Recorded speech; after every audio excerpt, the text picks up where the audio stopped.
Mapagpalang gabi po sa bawat isa sa atin. Welcome po sa ating quiet time.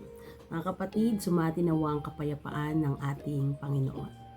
Sa ating pong pagbubulay-bulay ay basahin po natin ang unang Thessalonica chapter 2 verses 7 and 8. Kahit bilang mga apostol ni Kristo ay may karapatan kaming humingi na anumang mula sa inyo.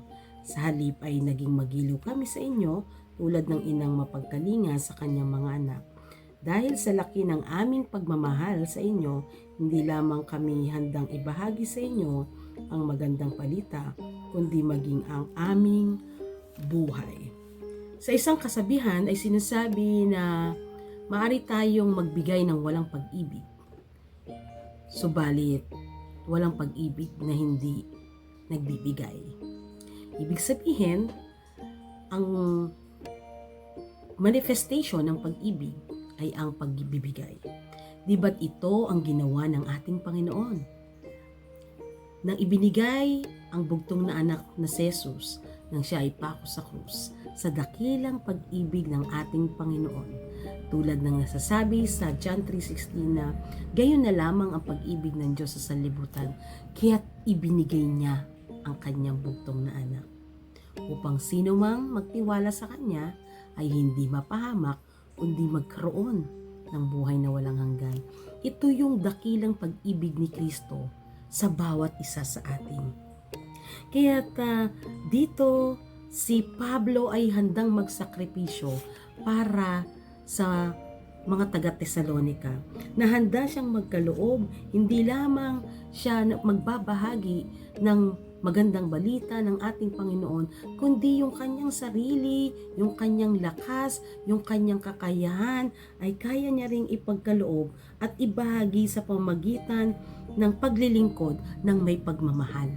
Handang magsakripisyo ng may pagmamahal sa dakilang pangalan ng ating Panginoon. Ito yung pamamaraan ni Pablo kung paano niya huhubugin, ina-nurture at ma-develop yung katangian, character, attitude ng mga taga-Thessalonica upang turuan ang mga tao. Ito ay magsimula sa kanyang sarili na bilang mga mananampalataya ay lumago tayo spiritually. Kaya sa pamantayan ng ating Panginoon, hindi como marami tayong nagagawa sa iglesia, como tayo ay nasa leadership, kaya natin ang maraming bagay, nagagawa natin ang iba't ibang ministeryo, ay hindi po ito pamantayan ng ating pananampalataya sa Panginoon. Kundi ito ay manifestation ng ating pagtugon sa ating Panginoon. Na sa pamamagitan nito ay lumalago tayo hindi lang sa mga gawa ng ating mga kamay, kundi tayo ay mahubog sa puso, sa isip, sa character, sa attitude. Na ito yung layunin na handang magturo, handang maglingkod, handang magmisyon si Pablo para sa mga tao. Ito rin yung inaasahan sa atin bilang mga mananampalataya na tayo ay handang maglingkod, handang magpasako ng may pagpapakumbaba. Ito yung pag-ibig. Ito yung paghubog, paglago.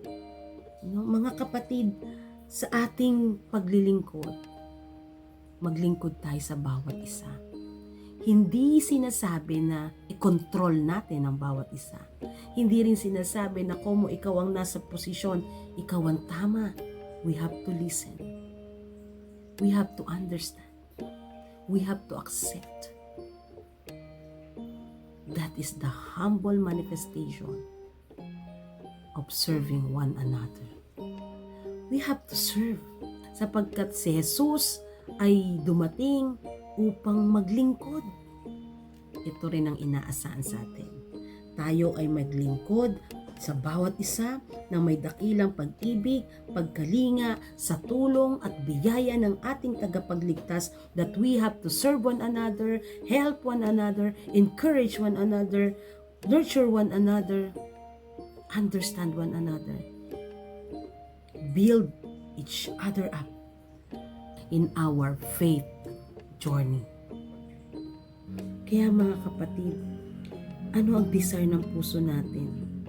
Nawa ang desire ng puso natin nang dahil sa pag-ibig at dakilang pag-ibig natin sa Panginoon, handa tayong ipagkaloob. Handa tayong maglingkod sa ating kapwa. Handa tayong magmisyon. Handa tayong magpasako. Hindi dahil sa kakayahan natin, hindi dahil malakas tayo, hindi dahil may kakayahan tayo, dahil may resources tayo, kundi dahil ito ang panawagan ng Diyos sa atin, na tinatawag tayo ng Diyos upang maglingkod sa bawat isa.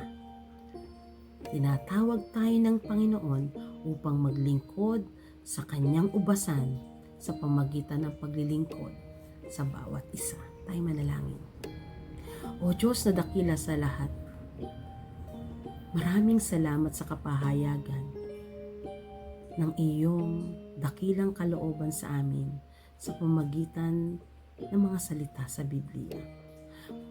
Tulungan mo po kami laging maunawaan ang iyong mensahe, ang iyong mga salita, na tanggapin namin sa aming puso ang mga kapahayagang ito, ang iyong nais para sa amin, ang iyong dakilang kalooban. Buksan mo ang aming puso at isipan at gawin mo po kaming mapagpakumbaba. Bigyan po kami ng humble hearts, Panginoon.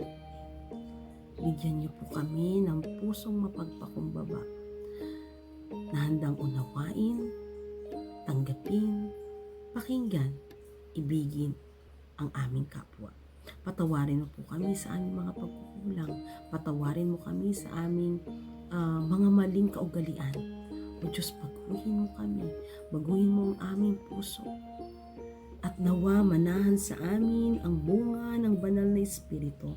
Sumaamin nawa ang iyong kapangyarihan sa pamagitan ng kapangyarihan at pangunguna ng banal na Espiritu. O Diyos, pagpalain niyo po kami, pagpalain ng iyong mga anak. Nawa, Panginoon, ang bawat isa ay magkaroon ng desire na maglingkod sa maliit o malaking pamamaraan. At nawa, O Diyos, ihigit namin itanyag ang iyong kadakilaan at hindi ang aming mga sarili. Puspusin mo po kami ng iyong pag-ibig. Puspusin mo kami, O Diyos, ng iyong dakilang kalooban upang makasunod kami sa nais mo.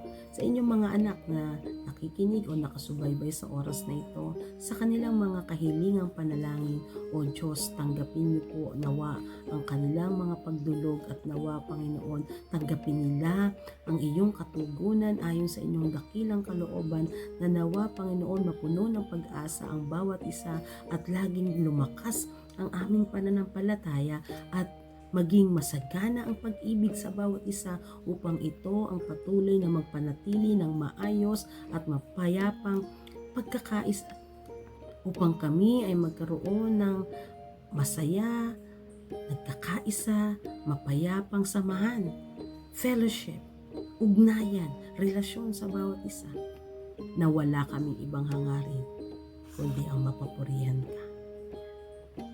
Dakila ka, O Diyos. Pagpalain ang bawat tahanan. Pagpalain ang iyong mga lingkod, ang mga volunteers, ang mga missionaries. Panginoong Diyos, umaasa po kami sa iyong pagkalinga, pag-iingat at pag-ibig na laging sumaamin. Ito po ang aming dalangin sa tanging pangalan lamang ni Jesus. Amen at Amen. Mga kapatid, maglingkod ng may pag-ibig. God bless everyone.